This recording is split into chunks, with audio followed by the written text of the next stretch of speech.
Hello and welcome back to I Made This. My name is Ollie, and for the past couple of weeks I've mostly been making claymation characters, be it from movies, video games or comic books. But I thought this week would mix it up and do something a little bit different.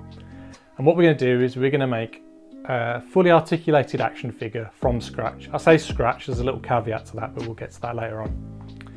For the past 5 or 6 years I've been dabbling in making my own action figures. I say action figures, they're more like staction figures. This is the very first one I made. I made a Ninja Turtle, not too bad. You know, he's showing his age a little bit, and you know, I've had to use a fair bit of glue to patch him up. But ultimately, it's not too bad. He's a little bit gangly and stuff, but not a bad first effort. But the thing is, it opened up a massive can of worms for me, and I really got addicted to making like action figures that I could mold and replicate in resin. And you know, I've made characters like Beavis and Butthead, multiple Ninja Turtles, He-Man, and like a Space Warrior. And after doing that for a couple of years, I felt like my skill level had got to the level where I thought, you know, let's try and make an articulated action figure from scratch. And I thought, what's one of the most simple bucks out there? And I was thinking probably the, you know, those 3.5 inch to 5 inch Kenner 5 points of articulation action figures from, you know, the 70s and 80s. You know, I'm talking, you know, Star Wars, real Ghostbusters, Batman, those kinds of figures. So I attempted to make my own, and yeah, it turned out a little bit bigger than 3.5 inches. It's probably more about 6.5. But you know, the thing was, I got the articulation to work, and it wasn't too bad, not too bad. It's a little bit off. The sculpt's not the best.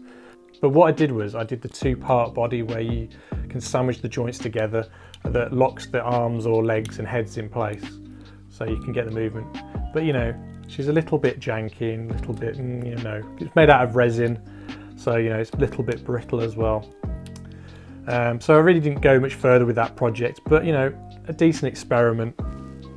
I've also made characters out of pre-existing action figures, where I've made characters from my own movies and music videos, and you know, they turned out pretty well, I would say. You know, all the articulation works and things like that, and you build up the detail using milliput. You know, you carve away detail, you add soft goods and things like that. And while they look pretty decent, they are not your figures. You know, you're still using a pre-existing buck, and you know, you can't really replicate them very easily. You can't like mass produce, well, not mass produce them, but it's a lot harder to mold them because the detail's much more intricate and things like that. And but I was at a toy fair the other week, and as I was looking around, I couldn't find anything that I wanted to buy, and I didn't know why this was until I got home and everything clicked. It's because the things that I want don't exist. The things that I want are based on my movies and my music videos, and I know that's really egotistical to say, but what I want is my own line of action figures that I can put on the shelf that are based on my own characters. So a couple of years ago, I was asked by the band, the Psychedelic Porn Crumpets, to make a trilogy of claymation music videos, and they comprise of the singles Mr. Prism, Tally Ho and Puke Box. The first one, Mr. Prism, focuses on Alice from Alice in Wonderland, and she stumbles her way into a place called Sweetsville, which is kind of like a candy land where everything's edible. You've got the residents are all cakes and confectionery and things like that, and basically she lays the place to waste. She just eats everything in sight. She meets the mayor, who's kind of like a Willy Wonka type character, and of course she eats him. It's very gruesome. I wouldn't let your kids watch it. And the second video, Tally Ho, centres around a character called T-Bow McLaserblast. Think a alien version of Dog the Bounty Hunter. I mean, this character's he's got blue skin, he's got a mullet, he's got a big handlebar moustache. He's quite big around the belly. You know, he's past his prime, but he's still a badass. And you know, he's got kind of like a leather waistcoat on with like a skull on the back and things like that. Lots of guns and things like that. And throughout the video, he takes down giant aliens or monsters for a fee. And throughout that video, there's other rival monster hunters and things like that. And you know, we had a lot of fun making that video. Lots of space battles and things like that. He travels around in like this kind of van with all kind of guns and thrusters and boosters on it. Think a bit Spaceballs kind of thing. And then at the end of the video, he's hired to take down Alice from the Mr. Prism video, who at this point is now massive. Like, she's giant because, you know, in the original Alice in Wonderland story, she's got the potion where she can kind of shrink or grow. And so we use that to our own advantage. And then the third video, Puke Box, it's all about Alice versus T-Bone. And you know, the whole of Sweetsville now is like a wasteland. It's kind of all gone a bit Mad Max because she's eaten that many sweets. All of her sick, because she's giant, a lot of sick, has kind of like corroded the land. And you've kind of got two fractions. You've got the confectionery and sweets that have sided with Alice, and then you've kind of got the others that have formed a resistance and they hire T-Bone. But as well as Mad Max, we reference films like Inner Space, because one of the plots that the rebels and T-Bone come up with is to shrink T-Bone down, and he pilots this little ship inside of Alice's mouth, and he plants a bomb inside of her, but you know, it doesn't work. And then later they form a giant robot mech in the vision of T-Bone, and they call it the T-Bonatron because, you know, we're proper highbrow. And you know, they have this big kaiju battle. And you know, making the whole of this trilogy was so much fun. It was really stressful, but still a lot of fun.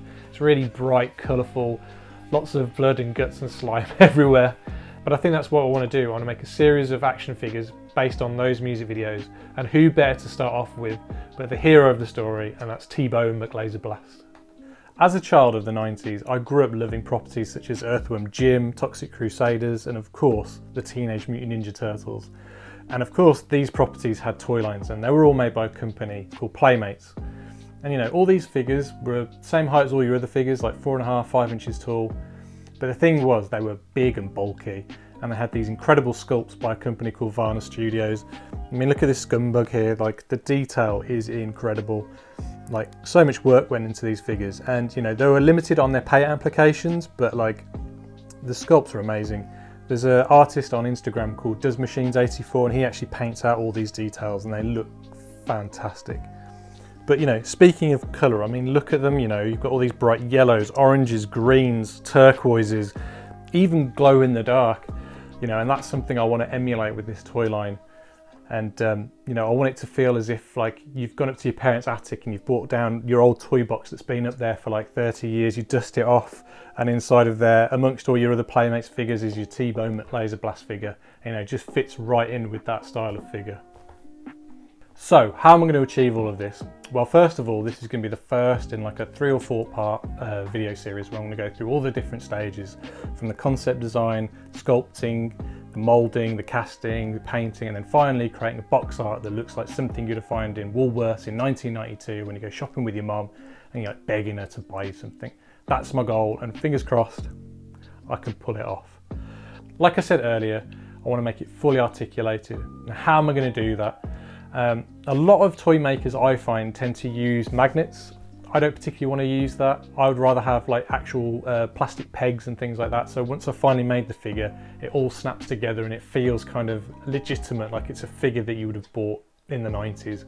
So the Playmates toys of the 90s, they used 2-part torsos that you kind of sandwich the joints together to lock them in place so you can get the articulation. As you can see, I tried that a few years ago. It didn't quite work out for me, probably because, you know, I sculpt everything by hand. You know, these were sculpted by hand as well, but like, I'm not that good. But a lot of toy makers now, they use like 3D, you know, Blender and stuff like that, and 3D print things, so you know, they're perfectly aligned. That's something that I probably can't really pull off. I'm not that good. So I'm going to do a solid torso. And if you remember earlier, I said that I was going to make a fully original figure, but with one caveat. That caveat is that I'm going to use Master Universe joints for the shoulders, the heads, and the waist. These shoulder joints are fantastic because if you look, they just pop on and off like that, and just have a real satisfying snap to them when you put them back on. So what I'm going to do is I'm going to cut this off here, and then cut this off here. And then using wire armatures and things like that, I'm going to build super sculpty arms and torsos and that are wholly original, but the only thing that won't be original are these joints. And as you can see, like I said, they just pop on and off, you know, perfectly. The only worry is I won't know if it's worked until I fully molded and casted my figure, which is, you know, quite a pricey endeavor, let's just put it that way. So fingers crossed again that works. Another thing I want to do is I want to have wrist articulation, but I think the Motu joints are too big for that. So I was watching one of Craftsman's videos from a couple of years ago where he made an articulated action figure but created his own joints, and he used a sculpting tool such as this and then created like his own like ball, like socket and ball using one of these tools. But I found these beads that are the exact same size.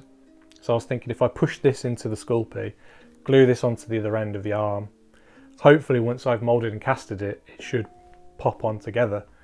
But much like the Motu joints, I won't know if they've worked until it's moulded and casted. You know, again, it's an expensive process, so I don't know. So I've also bought a load of materials to help me make this as well. So first of all, I've bought some Super Sculpey and Milliput. Super Sculpey is really nice to sculpt with, but I find that if you overbake it sometimes it can crack. So I've bought some Milliput just to kind of build out some detail so I'm not overbaking it. I've also bought some silicone and a catalyst to make my two-part moulds. I've also got some resin. This PX90 I was recommended to by Rainbow Yarn. Apparently this resin is a little bit more flexible. It's a bit more like this kind of resin. So it's got a little bit more give to it as opposed to like the old resin I used to use that's really brittle, and if you drop it, it breaks or snaps. And you don't want that when you're creating joints that you want to pop on and off. But yeah, going back to Rainbow Yarn, check out his work, it's amazing. He does like Master of the Universe bootleg style figures.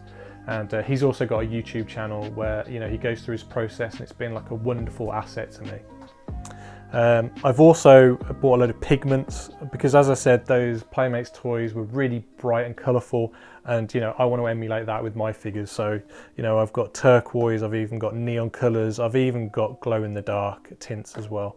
So, yeah, it's a bit of an experiment as well, and fingers crossed it all works out. But yeah, with that said, let's get started.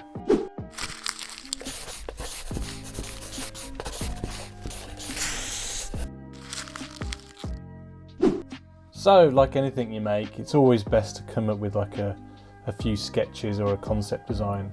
I'm pretty terrible at doing this, and I mean, I don't think I'm terrible actually coming up with characters and things like that, but I'm actually terrible at kind of doing multiple different versions of a character and kind of, you know, building up a character that way. I pretty much have the idea straight away and I just draw it straight away, you know. And you know, obviously with T-Bone Laser Blast, I've been drawing him for years and making various different claymation models of him for a while, so you know, I kind of knew exactly what I wanted. But you know, I wish I was one of those people who had a sketchbook and they had all their ideas in the sketchbook, but for some reason I'm not that person. I just draw on random scraps of paper and things like that. And you know, I'm really envious when you see other artists and they've got these amazing sketchbooks that are just full to the brim of all these different ideas and that, and then you see how they kind of whittle it down into one idea. I don't know why that is. I'm not that person. I'm gonna try and do it one day and see how it goes, but like, I'm usually just like, I've got the idea in my head, I put it down on paper and it's pretty much done. Or I'll draw one image on, you know, on Photoshop, and I'll just keep refining it over and over again on top of each other. But yeah, so as you can see, it's kind of a very generic kind of Playmates pose. You know, they've kind of got those squat legs because, you know, they had to make sure the characters fit inside the bubble. So like, if you ever look at those old Ninja Turtles, the turtle figures are the same height as Shredder, but not really, because Shredder's in this really weird squat pose, but if you stretch him out, he's a much taller figure. But they wanted to make sure that all the figures fit inside the same packaging, you know, so they looked all uniform on the shelf. So they kind of got this little squat position with kind of like their arms all ready for action.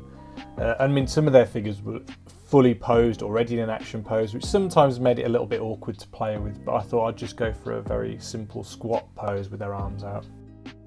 Now I'm just adding, you know, just a bit of simple colour. I'm not the greatest with these pens, but you know, I get the job done and it looks all right in the end, you know. But there are people who can create actual masterpieces with these pens, and you know, hats off to them. Yeah, I just do it just so I can get a bit more of a feel for the character, really.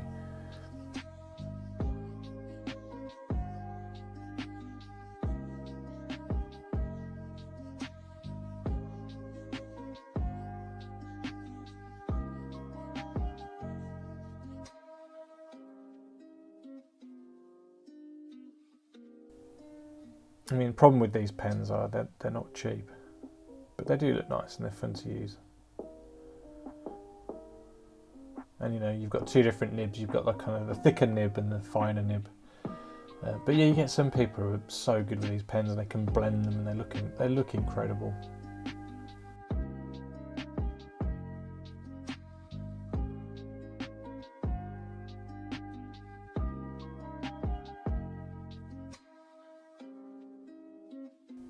Just adding a few highlights to his robotic arm there.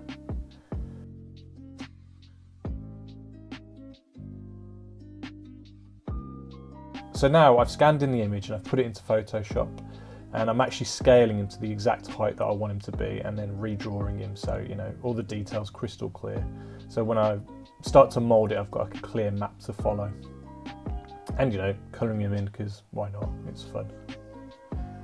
And again, like, there's some people on Photoshop who are just incredible. I'm, you know, I'm passable at best.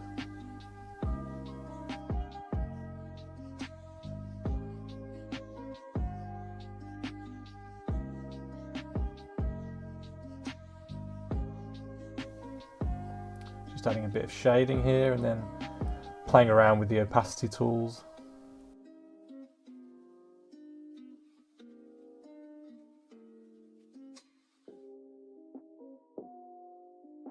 Adding a few highlights. Again, playing with the opacity tool and just fading those out. And so these are the articulations I'm going to go for. Got shoulder, wrist on both arms, a waist swivel, and head.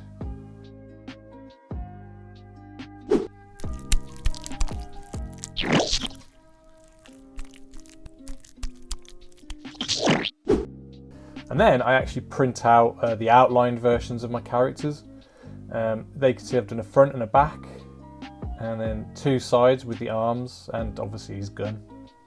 And then I draw a wireframe over the top of the image of his body, and then use that as my guideline when I actually make the wire armature. And then in theory, hopefully, he should be the same height as the image that I've made. In theory, we'll see. Just doing his arms and then his torso. And I'm locking that in place with a bit of smaller wire.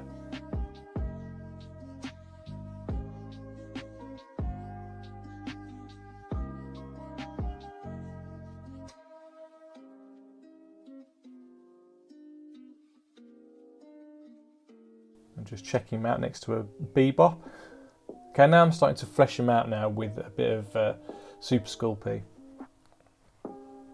And what I do is, once I'm actually fully happy with the kind of the position, the pose that he's going to be in, like just a simple squatted pose, I then do like a quick bake. It's almost like you do save states with Super Sculpting if you're careful. So it's almost like if you do mess up with the sculpt, you can do like a Control-Alt-Delete and kind of go back to an original, you know, version of the sculpt.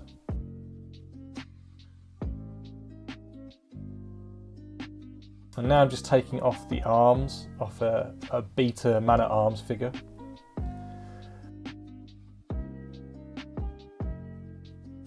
And, this could be a bit painful now. Sorry, Motu fans. Taking off his arm pegs. They look a little bit like nipples. I don't know why I went a bit high pitched then. And then I cut off the top of his arms.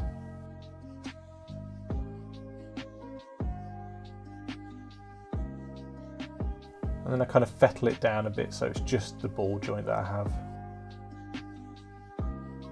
And I'm drilling a hole into the actual ball joint, which I can then attach the wire armature to.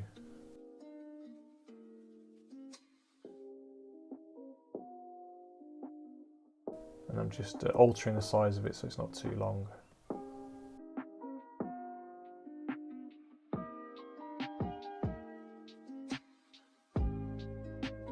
Okay, now it's time for the torso. And you know, much like my claymation characters, I'm going to bulk him out with a lot of aluminum foil. Again, to save on Super Sculpting, but also if you do like a big block of Super Sculpting, it has a tendency to kind of not explode, but crack in the oven. So if you can kind of, you know, make it almost like a hollow interior, then it kind of helps. It's almost like when you do clay. I mean, I probably should have done like a little air vent in here as well, because mine did crack a little bit, but not as bad as if I did like a fully solid torso. And also that would take up an incredible amount of sculpting. And then I'm just putting the arm joints on it just to make sure I've got the right size.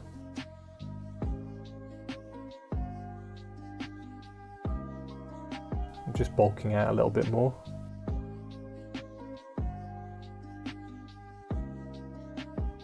I mean, I'm not a master at making these things. I'm kind of like winging it as I go. So like, please don't use me as like a how-to guide. This is not really what I'm aiming to do. It's more like just me fumbling my way through a process and kind of finding my own way through it.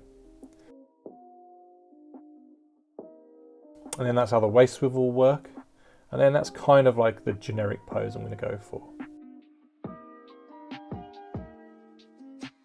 And now the legs are baked, you know, you put them in the oven for about 15 minutes at 130 degrees, in a fan oven anyway. And then when that's cooled down, you start building up the detail then, so you can you've kind of got a rigid structure to kind of put all your detail on, because the Sculpey that I'm using, just the standard Super Sculpey, is quite soft. You can actually get Super Sculpey firm, which, you know, it does what it says, it's a bit more firm. But I actually quite like using this the regular Super Sculpey. You just got to be careful as you know, moving it around your hand, that you don't squash things as you're rotating it and working on another side.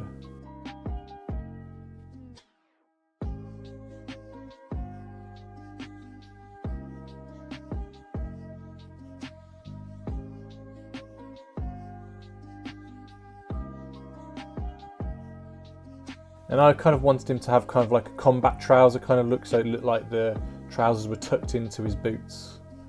So yeah, that's what I'm doing here.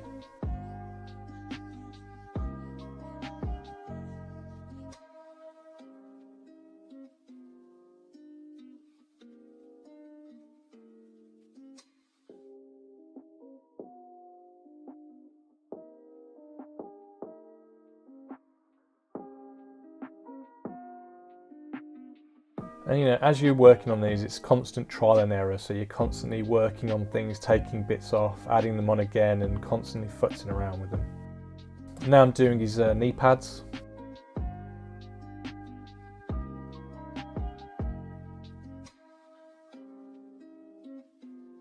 As you can see, I'm just kind of constantly altering the position of them. Adding a bit more detail to them, some like little metal plates.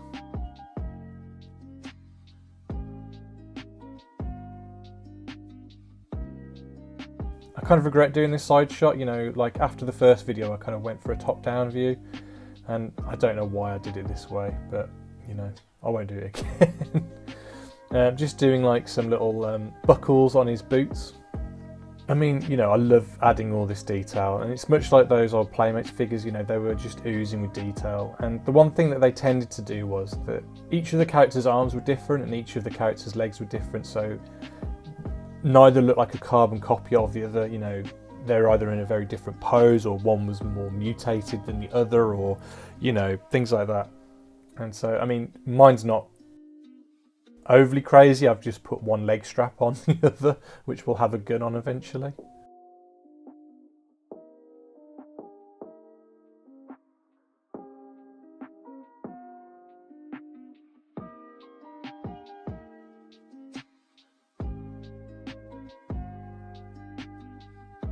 Yeah, just working on his belt now, his belt buckle.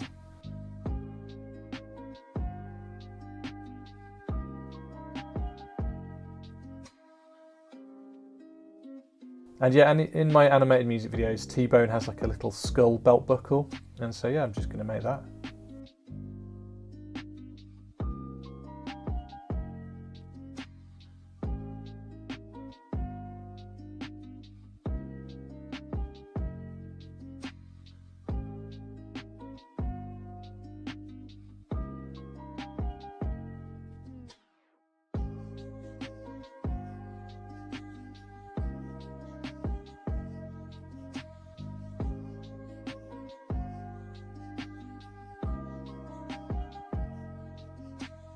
The reason why I'm using this weird craft knife tool is because my actual proper blade pinged off as I was making this and I couldn't find it anywhere.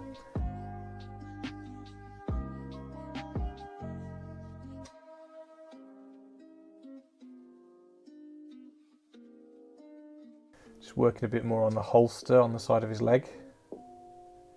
Adding some more buckles. It's all about buckles. Some straps to hold his belt on. Again, it's all about those details.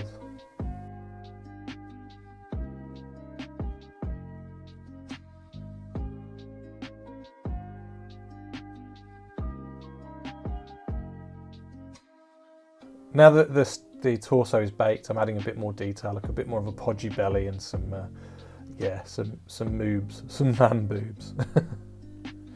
You know, like a lot of people have commented on this figure now they've seen it kind of in its rough stages, and they've commented on his moves. But you know, these figures were kind of like gross out figures. Not that it's gross that people have man boobs, but you know, it's not what you normally see in like action figures. Normally they're always buff and, you know, ready for action. I kind of wanted to make someone who's a bit of a slob, a bit of an everyman.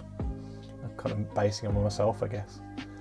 And then I dabbled with doing his waistcoat as an actual piece of cloth goods, like the music video. You know, he has like a little leatherette coat, and I was very tempted to do that, but then I thought that's not the Playmates way. You know, Kenner would sometimes do cloth goods and things like that, but like I thought, no, mine's got to be part of the sculpt. It's got to be, you know, baked into the character.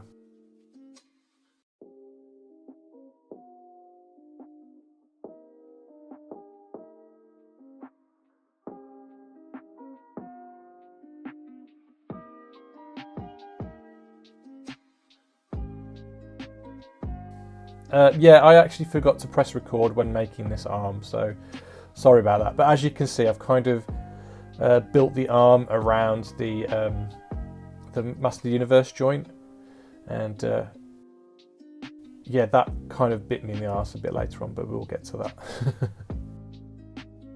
I cut the wrist off because I want, you know, wrist articulation. And now I'm building up the detail in his glove because, you know, he kind of wears cut off fingerless gloves.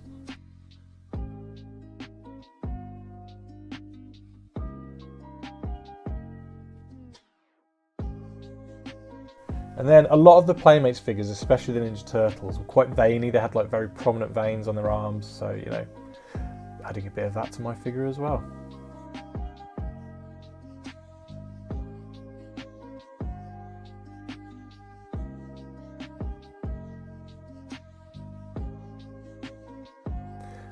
So what happened here was I baked the arm with the joint in it, which was a massive mistake because, you know, at 130 degrees it clearly melted. So I had to unpick it, and luckily I managed to pick around the arm joint and get it out, but it meant I had to put a new joint back in it, which meant I was a joint down, so I couldn't put one in the waist, and then fix it all up. And then I had to glue the arm back together, and as you can see I've got loads of gaps now where I had to, you know, break the arm away. But you know, good old Milliput comes to save the day, and you mix two parts together. It's always best once you've mixed it all together, leave it like for about 5 minutes just so it's not too soft when you're working with it. And I always find it's always good to have a little bit of water as well. And you can then patch up or, you know, add extra detail onto your figure. As you can see, it just kind of goes right into those holes, and then when you add a little bit of water and you can work with it, it kind of, you know, you've kind of almost got it back to how it was, even if it does look a little bit patchy. Patience is the key with these things. You've got to constantly keep working at it.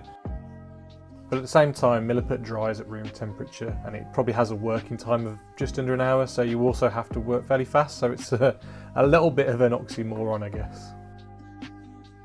So yeah, as I said, making the music video, I made like a cloth scud waistcoat for T-Bone, and he has another skull emblem on the back, much like he has on his belt buckle. So yeah, I drew a little template out of paper. I only drew one half of it because then I folded it together and then cut it around that way, so it was pretty much symmetrical.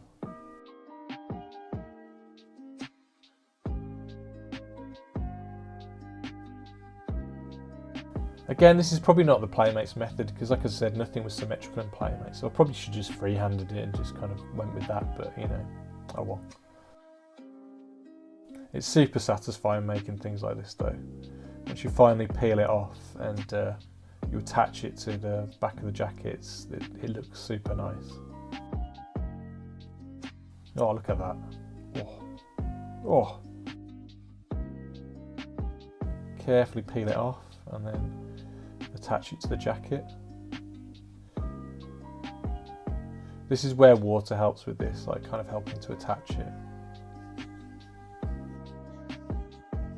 And now I'm making the second arm. Again, I forgot to film the beginnings of making this, but I know it looks like I'm building it around the joint, but what I do is before I bake it, I took the actual motu joint off because I wasn't making that same mistake again. Yeah, just building up all the detail of his robotic arm, all of his like little plugs that he's going to have wires sticking into and things like that.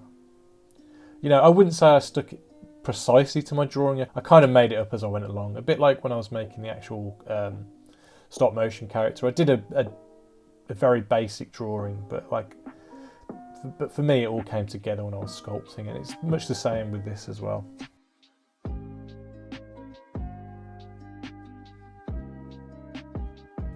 You know, like when I'm making my music videos, I generally have so little time to actually properly develop characters. I just have to make them and just kind of create them as I'm making them. And you know, sometimes that really works out well, sometimes it doesn't.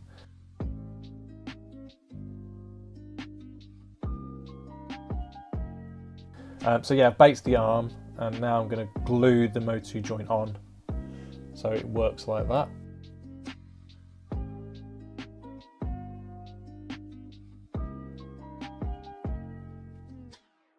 And then I build up the rest of the detail on the arm using milliput, which is a bit of a pain because you have to wait a good 24 hours for it to be fully dry until you can actually kind of, you know, properly work on top of it again or sand it down or whatever.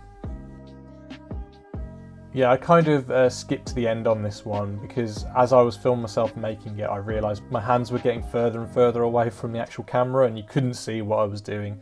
I mean, probably a problem a lot of people have while making things on video. You know, it's really hard to kind of keep your arms in a certain position so that, you know, that you as the audience can see what we're doing, and also kind of make something so it's comfortable at the same time. You know, like when I'm making these things, I normally have them right up in my face so I can really see, but you know, my arms are stretched out in a bit of an awkward position making these things, so it's a little bit awkward. But now I'm making the gun, I actually do it in two halves, so I do the first half and then bake it, and then once it's cooled down I spin it round and I do the other side. But going back to those Playmates accessories, they're always big and chunky and just filled with detail. You know, they weren't generic in the slightest. Every single character had a unique weapon with, you know, some sort of gag or something like that included in it. And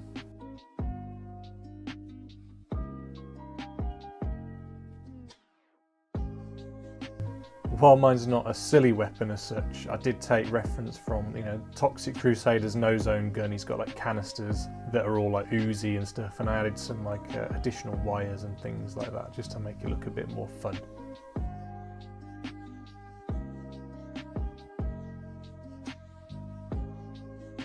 So now I'm doing the head, and again I don't want to make the head with the ball joint inside of it, so I kind of made like a little shell that I baked, and then I could then build the head around that shell. And once the head was finished, I would then glue the ball joint inside of the head and then filled around it with milliput. I thought about using beads for the eyes because I thought that would make them perfectly round.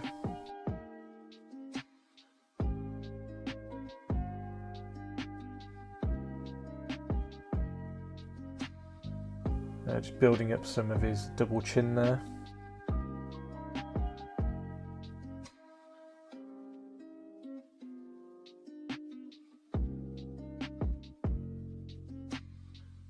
The funny thing with T-Bone, he looks weird until you actually add that handlebar moustache.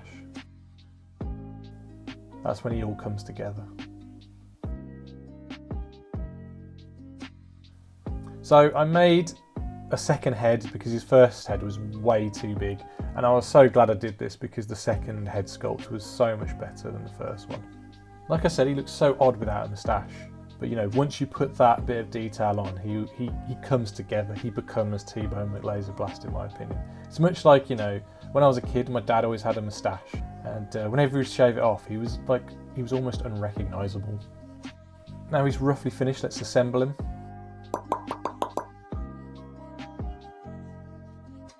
As you can see, with the torso, I kind of built up a bit more of his neck. Originally he wasn't going to have a neck, but that meant his head would have been like looking up to the sky, so I had to give him a bit more of a neck so his head was tilting forward.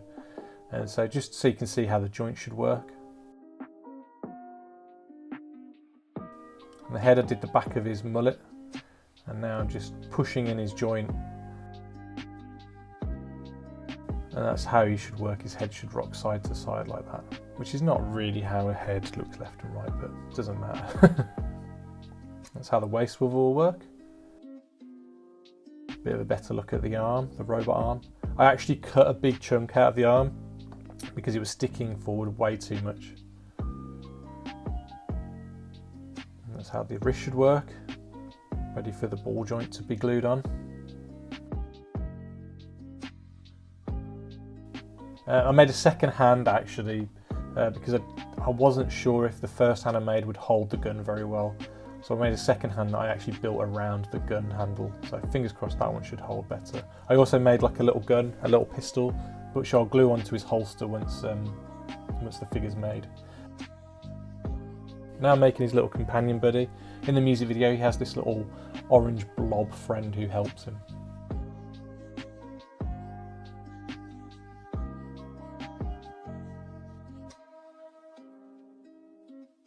Just so all the, the torso and all the hands and arms kind of, lock into place better, I'm just sanding them down so they're nice and smooth.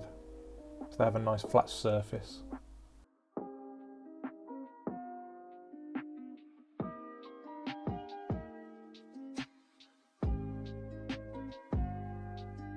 And what I do here is I kind of go in with milliput around all the details so that nothing is too sunken in, that everything's kind of nice and smooth. And the reason for that is once you make a mould, and if you have lots of little nooks and crannies, either the silicone doesn't get inside of it properly, or once you put the resin inside the mould, it might not get inside those little nooks and crannies. So it's always best to kind of round them out basically, so there's nothing for the resin to kind of miss. Or sometimes, like if you have too much like very thin pieces of detail, that once you pull the actual resin out, it can pull out bits of the silicone mould, and you don't really want that.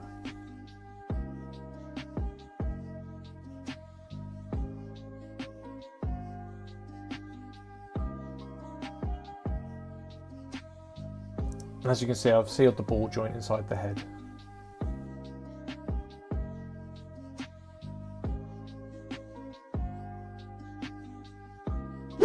And voila, here he is. I don't think he looks too bad.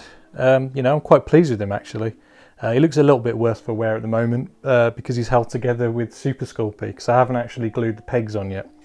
Because once I glue those on, I won't be able to assemble him to look like this anymore. Yeah, you could say his arms are a little bit too big or his legs are a little bit too small, but because of the way I've done the joints, I've made it quite modular. So in the future, I could always make different arms or different legs, maybe articulated legs if I feel fancy, and just snap those on in theory.